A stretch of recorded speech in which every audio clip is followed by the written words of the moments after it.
Bonjour à toutes et à tous et bienvenue dans la 7ème édition de la Zone Mixte, émission créée et animée par les étudiants de l'école de journalisme de Nice. Alors je suis toujours avec mes camarades, bonjour Idriss. Bonjour Nance, bonjour à tous. Bonjour Thibaut. Salut Nance. Et bonjour Lucas. Bonjour. Alors au programme aujourd'hui on va retourner surtout sur les matchs de Ligue des Champions et de Ligue Europa. On reviendra sur Dynamo Manchester City et PSV Atletico hier soir. On se demandera si le Barça est favori pour le doublé. On verra si la Juventus peut renverser la vapeur au match retour à Munich. Et l'OM et Saint-Etienne sont des chances de qualification. Et on reviendra très rapidement sur les matchs de ce week-end en Ligue. On terminera par la Ligue, mais je ne dévoile pas encore le sujet. Allez, on va passer à la Ligue des Champions.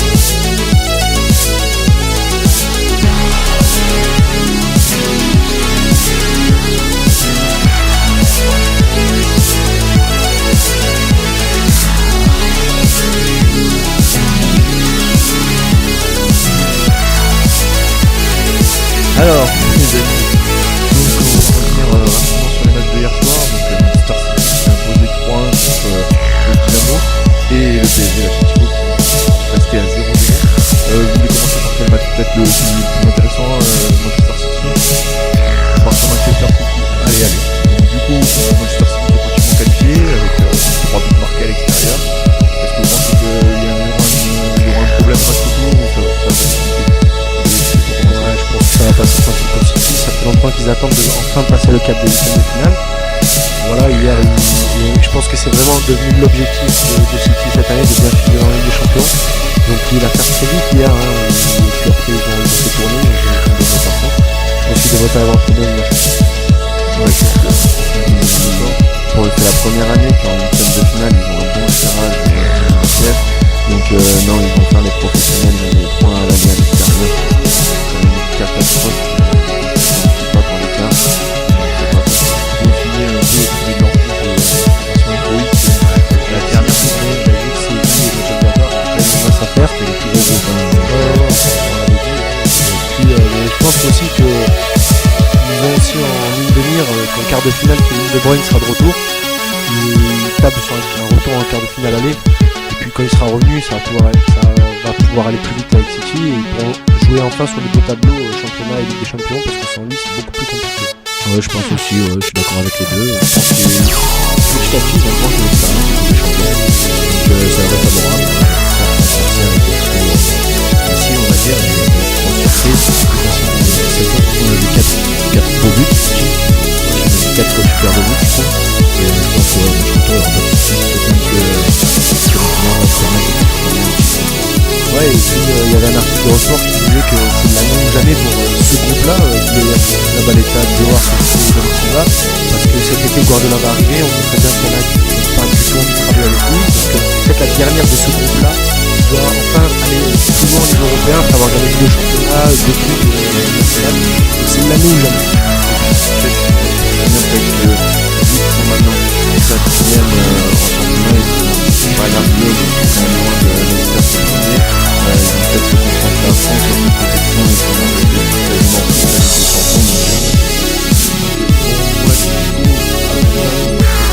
pour la Ligue des Champions. Moi personnellement j'ai regardé ce match hier soir, je me suis ennuyé. Sincèrement je me suis ennuyé sur ce match-là. Selon moi c'était nul parce que le PSG a joué le jeu plutôt favorable pour eux. Pas forcément favorable mais c'est pas difficile. Et je pense que le PSG a obtenu un très bon résultat avec un match nul sans encaisser de but. Et en plus en finissant une grosse demi-heure à 10 après le carton rouge. Ouais. De Pereiro. Un peu moins d'une demi-heure, un quart d'heure plutôt. Je sais pas, une demi-heure. 6ème ils ont pris le carton. Mais c'est vrai que l'affiche elle laissait paraître un match plutôt offensif. Le PSV est la deuxième meilleure attaque du championnat, enfin de son championnat, et l'Atlético depuis le début de la saison joue mieux que l'an dernier où ils produisaient déjà beaucoup de jeux. Mais c'est vrai que c'est assez inexplicable les raisons de ce match. Griezmann continue à avoir sa petite période blanche. C'est vrai que moi plutôt j'ai trouvé que la faiblesse hier de l'Atlético était dans son milieu de terrain. Ils se sont fait manger par le milieu du PSV Eindhoven. Enfin, ça a très bien défendu, c'est pas le propos, entre Gabi, Koké et Saoul, qui sont déjà des 6 de formation, mais qui ne se projetait pas assez vers l'avant, n'allait pas chercher les passes verticales, c'était que des passes latérales qui dépassaient pas les 10 mètres, donc ça gagnait pas de terrain. C'est là vraiment que l'Atlético, où d'habitude ils sont très forts avec ce même trio, où ils font passer très vite les ballons vers l'avant avec beaucoup d'appels très rapides des latéraux. Là ça s'est plutôt concentré au milieu de terrain et que des passes, voilà, c'était assez ennuyant, soporifique. L'entrée de Correa a fait énormément de bien à l'Atlético par contre, parce qu'il est rentré, il a commencé à amener le jeu vers l'avant, ça leur a fait du bien. Après, juste pour revenir à ce que tu as dit sur le PSV qui est meilleure attaque ou deuxième meilleure attaque sur son championnat, ils étaient sans leur buteur hier, qui est Luc de Jong. Donc c'était peut-être pas forcément facile pour eux. Et ils ont perdu Lorsen qui sera forfait pour le retour. Ok. Thibaut, Pereiro qui sera aussi le numéro 7 qui sera sûrement suspendu puisqu'il a pris un carton rouge. C'était un match avec l'Atlético, avec Cholo Simeone, on peut s'y attendre, une grosse défense, ça prend pas de but, mais voilà, offensivement ça a eu des occasions, ça a eu du mal avec Griezmann qui a raté un peu son face-à-face. Très bel arrêt du gardien, face à Zouet. Et ouais, donc on verra au match retour à domicile, je pense que l'Atlético va être plus libéré, sera plus, pourra plus développer son jeu, on verra. Pour l'instant, avantage peut-être au PSV qui, comme a dit Lucas, n'a pas pris de but à domicile. Après, on verra. Non, je suis pas d'accord avec vous. Je pense que vraiment l'Atlético sera favori. Je suis d'accord, je n'ai pas dit le contraire. Hein. Non, pas favori plutôt, mais va passer parce que hier ils ont vraiment eu des difficultés à développer leur jeu. Et je pense qu'à Calderon, où je pense qu'ils sont invaincus en plus cette année à Calderon, et ça devrait aller tranquillement, tout comme Manchester City. Ok, ça marche. Bon, on va passer sur le gros morceau. Le Barça et le Juventus. On va commencer, si ça vous dérange pas, par le Barça. Bon, du coup, le Barça qui a gagné 2-0, doublé Lionel Messi, dont un but sur penalty, qui part largement favori. Ils étaient déjà largement favoris finalement, et ils le sont encore plus au match retour au Camp Nou. La question maintenant qu'on se pose, il faut aller voir un peu plus loin que ça, c'est est-ce que Barcelone peut gagner encore une fois la Ligue des Champions et faire le doublé ? Moi je saurais pas te dire. Après oui, c'est sûr qu'ils sont forts, ils ont leur trio d'attaque qui est énorme. Par contre là ils ont perdu Busquets qui est sorti sur blessure mardi soir. Je pense pas que ça dure très longtemps, mais ils l'ont quand même perdu. Ouais. Là par contre on a vu qu'ils avaient eu un peu de mal. Ils ont eu un peu de mal en première mi-temps contre Arsenal, parce qu'Arsenal défendait bien. Mais une fois que la situation est débloquée, après c'est plus pareil quoi. Ils se projettent vers l'avant, ils ont les trois, la MSN qui est énorme. En fait, je trouve dans ce match qu'ils avaient extrêmement sous-estimé Arsenal. Oui, parce qu'Arsenal a fait une bonne 60 parce qu'en fait ils les avaient pris vraiment de haut. On avait l'impression qu'ils n'avaient pas envie de faire les efforts, qu'il n'y avait pas forcément d'appel qui était fait. Messi a marché tout le match. La seule fois où il a couru, c'est sur le premier but, et encore il a couru, il a fait un sprint de 5 mètres quoi. En plus il a marqué quoi. J'ai le but. Bon bref, ils ont vraiment surestimé cette équipe. Mascherano sous-estimé, excuse-moi encore. Mascherano, une fois qu'il avait déboîté la cheville de Oxlade-Chamberlain, il s'est dit c'est bon, je suis tranquille maintenant, plus besoin de courir, parce que Giroud, voilà. On va peut-être en parler après, mais le match de Giroud, c'est la meilleure pub possible pour Karim Benzema. Je crois que voilà, je pense qu'aujourd'hui Deschamps il va appeler le juge tous les jours pour savoir où en est l'affaire. On peut pas aller à l'Euro avec Giroud quoi. Et puis la rentrée de Walcott, ça les a fait limite marrer. L'entrée de Flamini, j'en parle même pas. Ils ont déroulé et je pense que vraiment le deuxième penalty il est pour lui. Le premier penalty, il change le match en 15 secondes. Il rentre, il fait la faute, penalty, voilà. Ouais, parce que finalement on peut se dire qu'un 0 Arsenal aurait pu y croire au retour. Non, je pense que c'était fini quand même, parce que justement Arsenal se découvrait, aller vers l'avant pour essayer de marquer un but, et du coup le Barcelone avait plus d'espace. Mais je veux dire, si c'était resté un 0 qui avait pas eu le penalty concédé par Flamini, mais au retour il y aurait quand même eu plus d'espoir. Là ils vont y aller, mais ils savent très bien que c'est fini. Au retour ça aurait été la même chose si ils auraient été obligés de se découvrir au Camp Nou en plus pour attaquer. Ils auraient déjà pas eu beaucoup de ballons. Si à chaque fois qu'ils étaient obligés de se découvrir, ils seraient allés à 10 en attaque, ce serait compliqué. Là maintenant qu'il y a 2-0, je sais pas comment Wenger va appréhender le match au Camp Nou. Voilà, il va sûrement faire tourner, parce que il va faire jouer les jeunes, il va leur faire profiter d'aller jouer au Camp Nou, et Barça va se qualifier assez facilement. Je vois pas Arsenal remonter 2 buts au Camp Nou. Parce que je pense que là, après le tirage au sort, il devait y penser, mais après le match de mardi, il doit y penser encore plus, parce que il doit penser encore plus au championnat, d'aller chercher Leicester, parce que en coupe, je crois qu'ils sont éliminés de 2 coupes, si je dis pas de bêtises. Ouais, je crois bien. Ah non, ils ont un replay à jouer à Hull, pardon, en cup. Voilà, excuse-moi. Et voilà, même je pense que les clubs, ça doit pas trop les fatiguer. Et je pense que maintenant ils vont laisser l'Europe. Voilà, et puis la question c'était est-ce que Barça va faire le back-to-back. Oui, quand on voit c'était quand même Arsenal qui est la meilleure équipe d'Angleterre avec Leicester depuis le début de la saison. ils se sont moqués d'eux, quoi. C'est indécent. Ce que je disais la semaine dernière, c'est un manque de respect ce qu'ils font le Barça quand même. Mais dans le bon sens, parce qu'ils gagnent en ne jouant pas trop. Mais voilà, à mon avis, il n'y a que le Bayern qui peut les arrêter. Je vois personne capable d'arrêter ce Fais Barça. attention à juste ne pas prendre toutes les équipes de haut. Peut-être ça va être le seul Voilà. souci cette année c'est ça. pour le Barça. Mais non, ils sont assez intelligents justement. Puis même après faire attention au tirage au sort aussi qui peut leur être défavorable. Comme tu dis, Idriss, le Bayern, c'est une grosse équipe qui peut les stopper. On va en parler après. Ouais, mais le Bayern, Parce que ils sont Guardiola pas en plus qualifiés est encore. l'entraîneur du Le Bayern Bayern. n'est pas qualifié, mais même la Juventus, on a vu que la Juventus ça joue pas si mal que ça quand même quand ils veulent jouer. On y reviendra plus tard. Oui, mais je pense que oui, ils peuvent le faire. Après, ça dépend quand même des équipes contre qui ils vont tomber dans les prochains tours. Après, voir aussi parce que Guardiola connaît le jeu du Barça. Du coup, est-ce que c'est pas là où mais il a les pieds la seule fois où il les a joués, il s'est fait tuer. Bah oui. Oui, c'est possible, c'est vrai aussi. Du coup, juste pour finir sur Arsenal, les 3 prochains matchs d'Arsenal, c'est Manchester, Swansea, Tottenham. Bon, on va pas parler de la première ligue, mais c'est pour annoncer que ils ont vraiment intérêt à clairement dire adieu à la Ouais, ça Champions y est. League, même au match retour peut-être. Ouais, ils vont dire adieu et aussi, comme disait Idriss, ils sont encore engagés en Cup. Ils ont gagné les 2 dernières Cups d'affilée. Là, s'ils gagnent cette 3e, ce sera la première fois de l'histoire en championnat d'Angleterre. Je pense que Wenger, ça doit lui tenir à cœur, même s'il doit surtout penser au titre en ce moment. Donc je pense qu'ils vont vraiment se concentrer sur ces 2 compétitions. De toute façon, c'est tout ce qui leur reste après ce match Ouais, aller. et puis la Cup, Tout ce qui leur reste, c'est déjà pas mal. Quand Ouais, même. la Ils Cup sont- a une place importante en Angleterre en plus. Ouais. Elle est vraiment très, Ouais, plus très trop, aimée quand des même. supporters. Si, quand même. Quand on voit que les 2 dernières finales, c'est Arsenal, mais la FA Aston Cup, Villa c'est- et Arsenal et Hull. Oui, bah, après c'est parce ils la que jouent pas bon, trop, hein. Ouais, mais c'est parce comme qu'après, tout, les équipes vont tourner, mais au final la FA Cup. en Angleterre, t'as aussi deux coupes. C'est comme en France, hein, t'as la Capital One Cup Ouais, et, alors, et la la Coupe FA de la Cup. Ligue, je t'en parle même pas. Et, Tout le monde ouais, s'en on fout. s'en oui, tout le monde s'en fout. De toute Donc façon, c'est la pour ça finale, que elle est la Cup garde quand même février, une place ouais. importante. Hein. La Coupe de la, c'est bientôt en plus. Oui, la finale, West Ham est en finale. je Ouais, sais voilà, pas c'est contre West Ham qui. City, je crois. West Ham, oui, c'est ça, c'est West Ham West Ham City. City, ouais. Bon, Ouais, bon, encore ça, là, on- enfin, on a une bonne affiche en c'est finale. histoire de quoi, dire. parce que- Mais la Cup, ouais, c'est pas mal apprécié quand même des supporters. Bon, c'est pas une Ligue des Champions, c'est certain. Bon, juste votre avis en dernier. Ouais, Arsenal peut-il le faire Oui, non. Non. Non. Non, Pardon, non, c'est moi qui me suis trompé. Barcelone peut-il le faire du coup Ah, peut-il, moi, je pense Ah, il 2000. a gagné, oui. Ah oui, ouais, il a gagné une deuxième fois. facilement. C'est possible. Allez, Ouais, pas c'est de les faiblesse. favoris, Y a grands pas de favoris. faiblesse. Parce que le Bayern, on en parlera tout à l'heure, mais le Bayern qui va faire match nul à Juventus terrain, je pense que le Barça est largement supérieur à ces 2 équipes en ce moment. Et même on voit, comme disait Idriss, quand ils prennent le match de haut en première mi-temps pendant les 60 premières minutes, ils arrivent quand même à gagner le match à l'Emirates Stadium assez facilement. Donc je les du vois coup, bien gagner. ouais, pour transition toute trouvée pour parler du deuxième match d'avant-hier soir, pardon. Donc Juventus Bayern, ça s'est terminé sur 2 buts à 2. Le Bayern qui menait quand même 2-0 avant de se faire rattraper, avant de s'endormir clairement dans ce match et de se faire rattraper. Du coup, peut-être que malgré tout avantage au Bayern parce qu'ils vont recevoir, ils ont marqué 2 buts, mais la Juventus n'a pas dit son dernier mot, Lucas. Un seul mot, enfin 2, Massimiliano Allegri. Pour moi, le match se résume là-dessus, avec un entraîneur qui fait des changements et du coaching, mais plus que gagnant. Michel, écoute, s'il te plaît.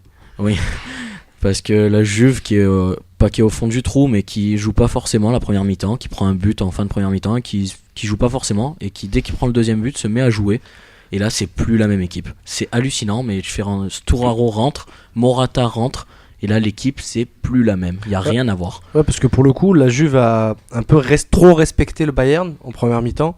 Ils se baladaient. Ouais. Ils se baladaient le Bayern. Ouais, parce que ça, il y a eu une photo qui a été prise où la Juve, pendant un moment, les 11 joueurs de la Juve étaient dans leur surface. Ils n'étaient même pas dans leur partie de terrain, ils étaient dans leur surface.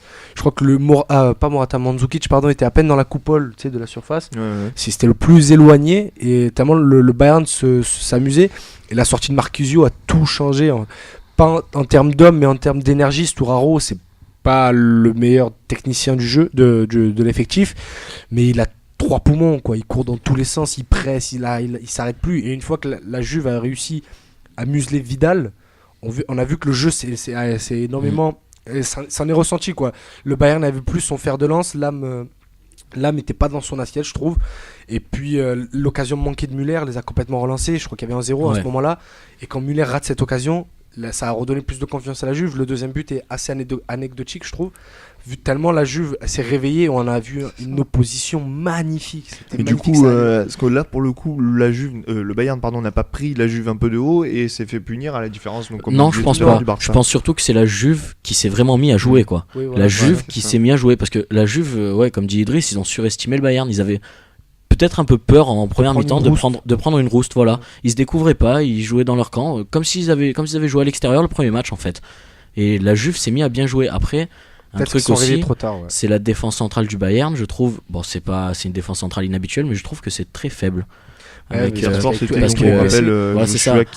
Alaba qui joue pas à son poste, et Kimmich qui est jeune encore et qui est peut-être une future pépite, mais pour le moment qui est pas encore au niveau. Et pour le coup, ils vont peut-être finir la saison avec ça. Ils ont pas de joker médical en Allemagne.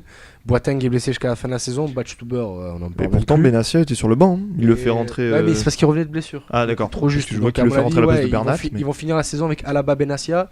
C'est peut-être leur plus grosse. Ouais, du coup, leur plus grosse faiblesse. Je me suis embrouillé tout seul. Le mec est schizophrène. Leur plus grosse faiblesse jusqu'à la fin de la saison et en Ligue des Champions, parce qu'en championnat. Ils sont largement devant. Il n'y a pas de souci pour eux. 9 points d'avance. En Ligue des Champions, dans un match contre le Real ou le Barça, puisque c'est les trois ogres, ça peut faire la différence en demi-finale. On a vu que l'an dernier, Boateng n'était pas dans son assiette, ça a tout changé alors que tout le monde était à 100%. Ça peut être le gros problème du Bayern de la défense centrale. Mais alors du coup, on va revenir, est-ce que la Juve, elle, peut aller se qualifier en Bavière? Non, je pense pas, parce que regarde par exemple sur ce match au Juventus Stadium, t'as le Bayern pendant 60 minutes qui fait un match parfait, ils étaient sur tous les ballons, ils développaient un jeu de fou, et dès que le tournant, comme t'as dit Idriss, c'est ce tir manqué de Müller, après le deuxième but de Robben arrive, et dès que la Juve a réussi à réduire l'écart, l'ambiance s'est électrisée dans le stade, c'est une ambiance, c'est un contexte, quand t'es à 2-1 à domicile et que tout le stade est derrière toi, t'as envie d'aller chercher le 2-2, et souvent il arrive ce 2-2. C'est contre le Bayern, mais du coup les supporters étaient un peu plus en folie, quoi. Et je pense que par exemple là au match retour à l'Allianz, ce sera pas du tout pareil, et le Bayern dans les autres matchs devrait s'en sortir aussi, vu le niveau de jeu qu'ils ont développé pendant la première heure. Moi je te l'annonce, au match retour, en un quart d'heure le match est plié. Alors moi, contrairement à eux, je suis pas d'accord. J'y crois, j'ai envie d'y croire. Parce ça donne envie d'y croire, mais moi j'ai envie d'y croire parce que on voit très bien que la Juve, quand elle se met à jouer, concurrence le Bayern, quoi. On le voit que la Juve peut concurrencer le Bayern.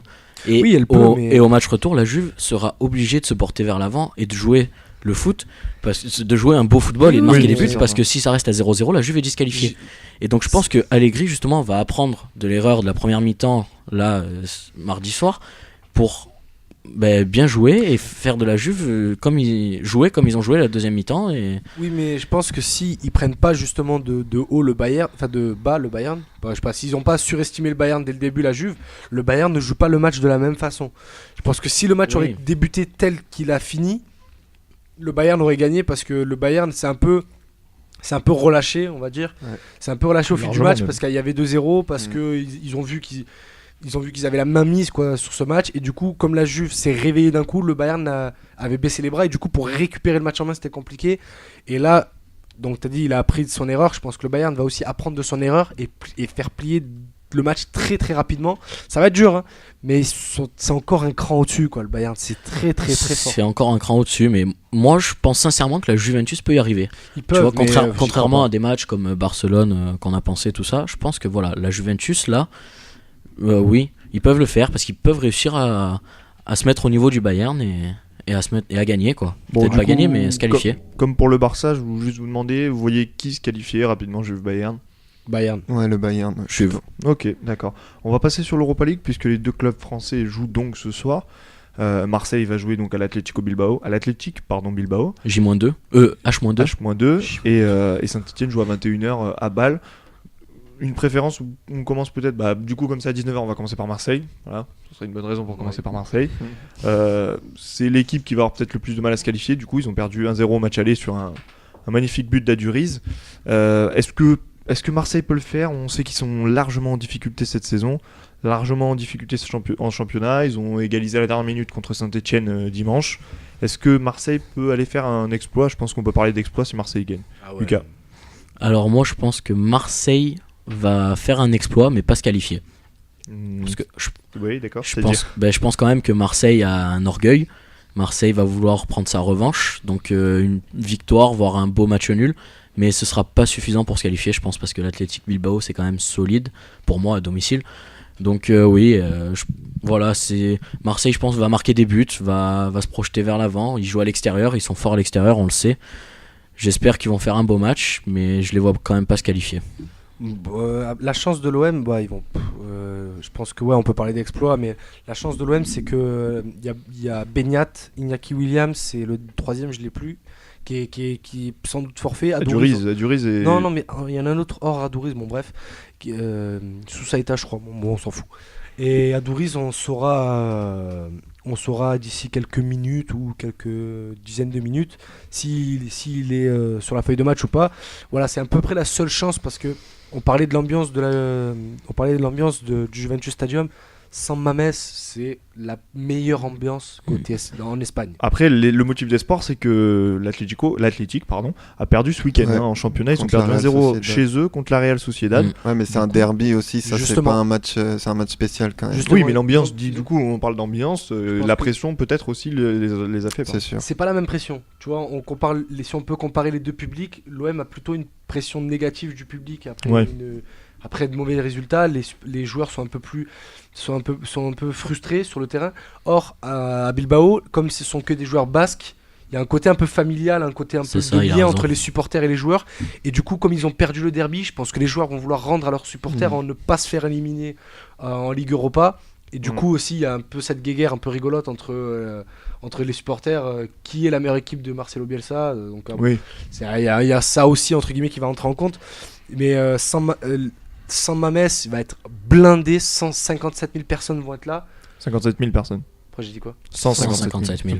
Ça me faisait beaucoup. Ouais, d'accord. 57 000 personnes seront là.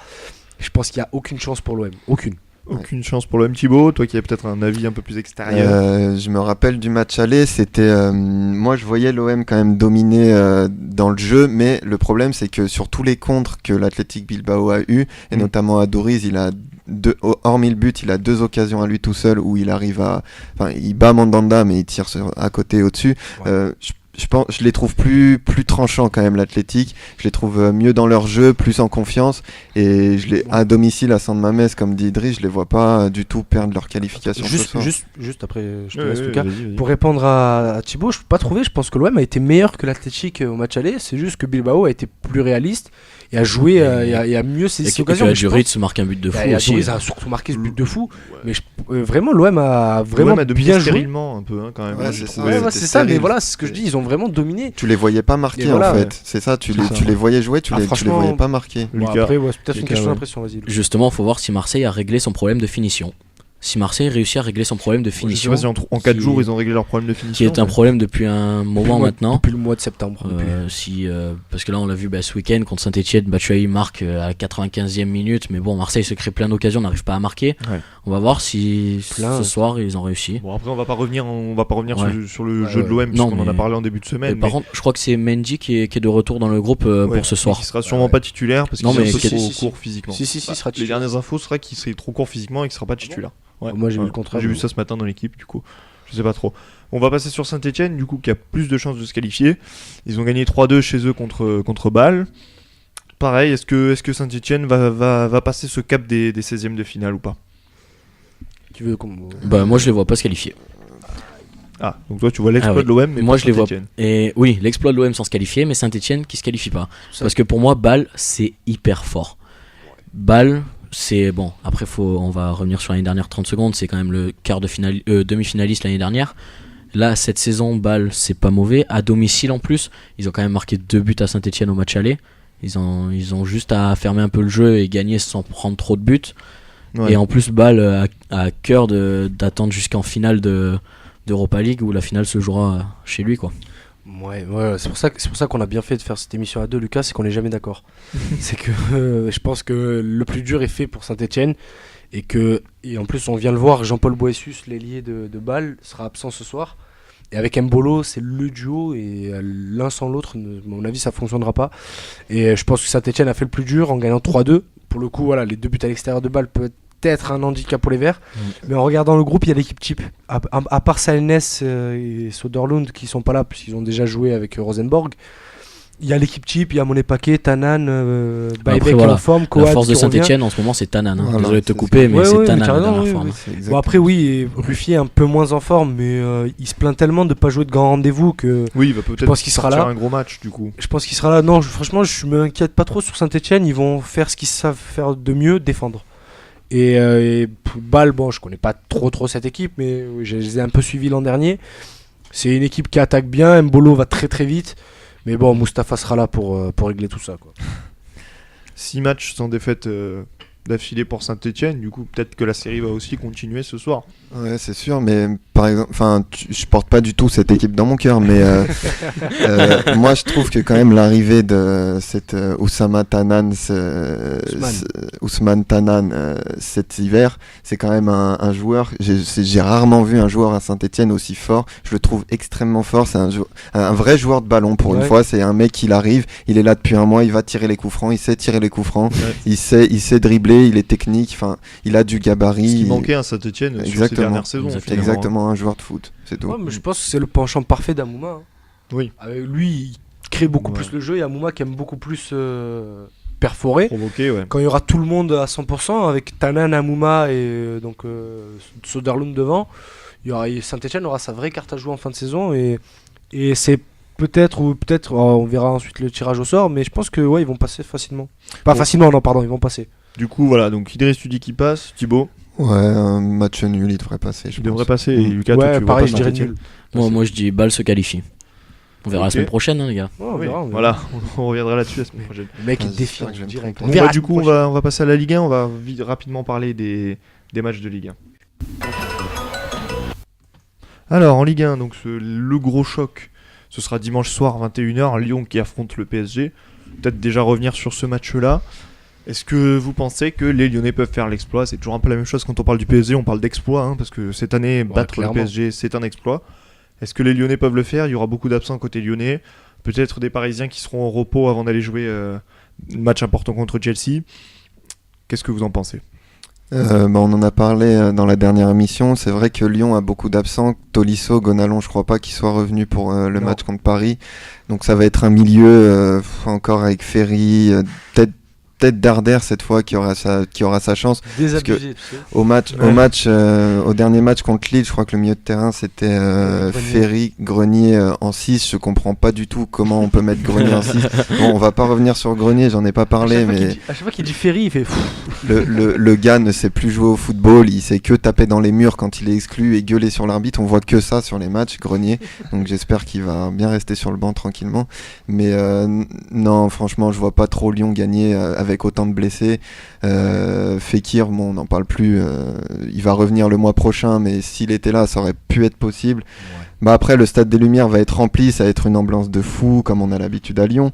Mais je pense quand même que Paris devrait gagner ce match. Ouais. Ok. Juste Lucas, on va passer rapidement. Ouais, non, vite fait, je pense aussi que Paris va gagner parce que c'est un des derniers gros chocs du PSG en Ligue 1.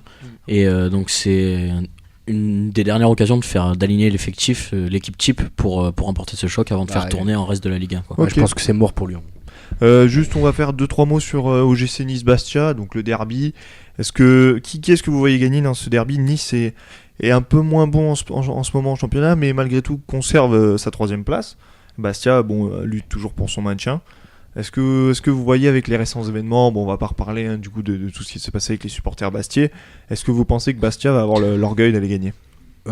Juste, je pense que le débat va être clos. Absence côté Bastia, Modesto, Schilacci, Palmieri. Voilà.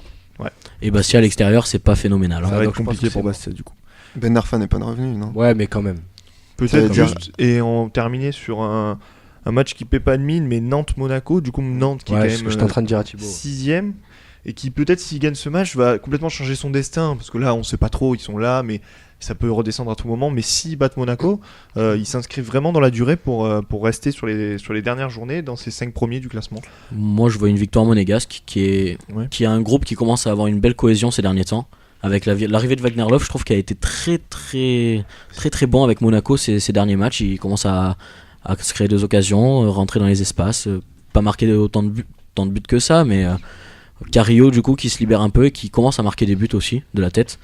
Mais je vois une victoire de Monaco pour assurer la deuxième place. Je serais incapable de te dire le résultat du match, mais tout ce que je sais, c'est que ça va pas être un match plaisant à regarder.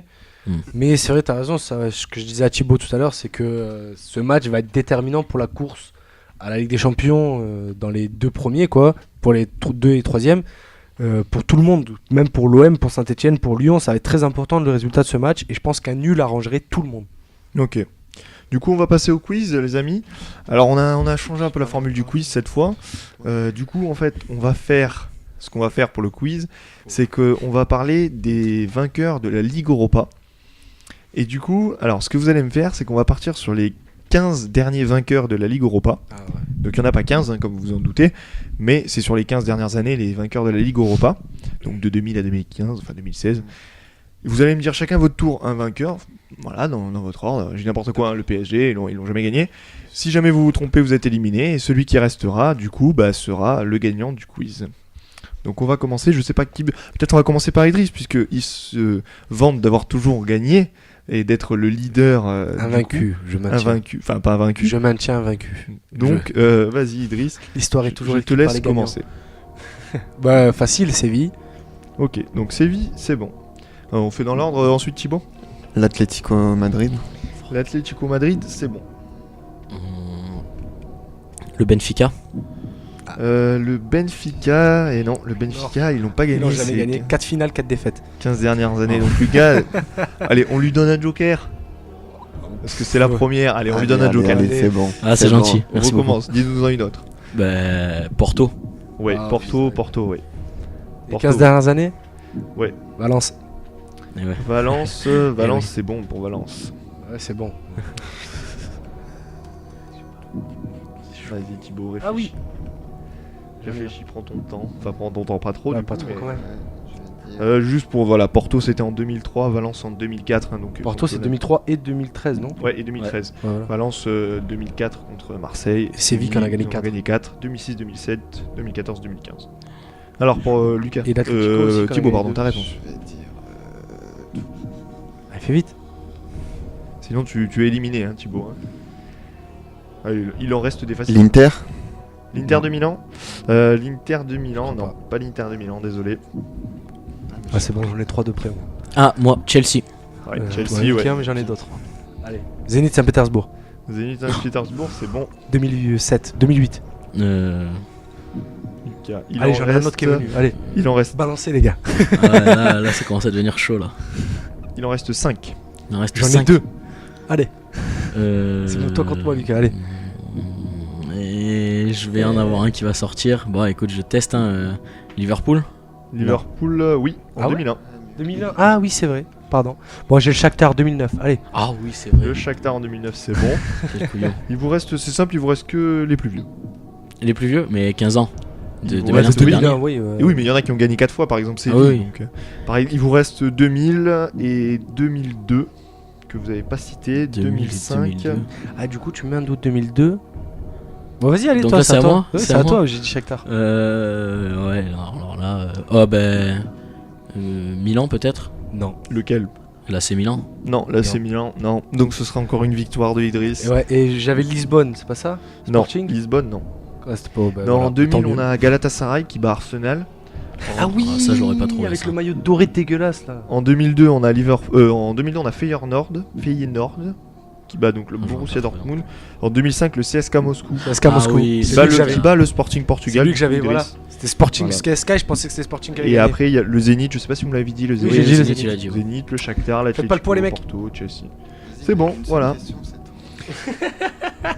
Bon, allez, ça fait 6 victoires au cumulé pour Idriss, hein. Je peux pas dire, mais. Mais il en reste encore beaucoup. Oui, il en reste beaucoup. Mais ça écoutez, fait- c'est la fin de cette petite édition de la Zone Mix autour de la Champions League. On espère que vous avez apprécié de l'écouter, nous on a apprécié de la faire.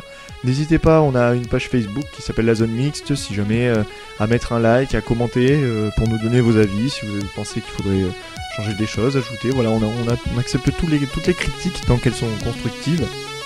Et puis bah nous on se retrouvera la semaine prochaine pour une nouvelle émission et on vous dit au revoir. Salut revoir. tout le monde. Allez, au revoir.